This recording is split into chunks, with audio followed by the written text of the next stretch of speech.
নরসিংদী জেলার পলাশ উপজেলার ডাঙ্গা ইউনিয়নে অবস্থিত ডাঙ্গা জমিদার বাড়ি, যা অনেকের কাছে লক্ষণ সাহার জমিদার বাড়ি নামেও পরিচিত।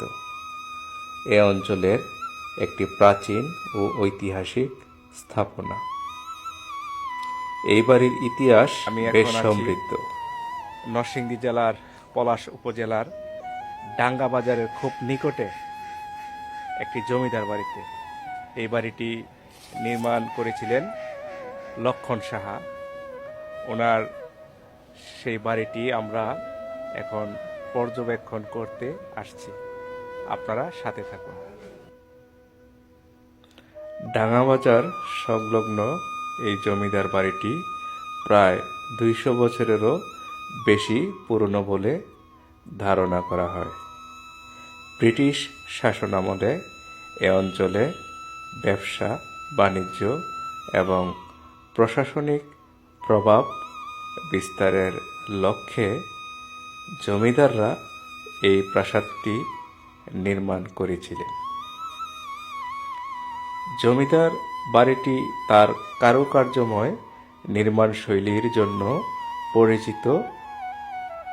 ভবনের স্তম্ভ এবং জানালার কারুকাজে কিছুটা ইউরোপীয় স্থাপত্য রীতির প্রভাব লক্ষ্য করা যায়।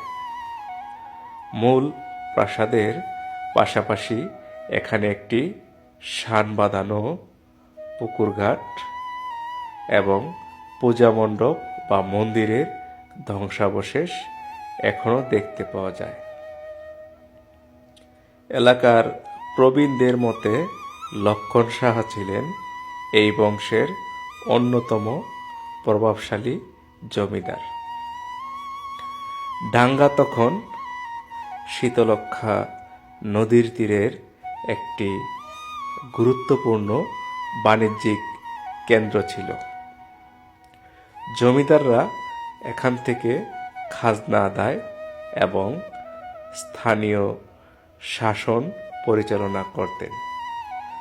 তারা জনহিতকর কিছু কাজ যেমন স্কুল বা দাতব্য কাজের উদ্যোগ করেছিলেন বলেও ইতিহাসে উল্লেখ পাওয়া যায়। দেশভাগের পর এবং পরবর্তী বিভিন্ন সময়ে জমিদারদের বংশধররা ভারতে চলে যাওয়ায় বাড়িটি পরিত্যক্ত হয়ে পড়ে।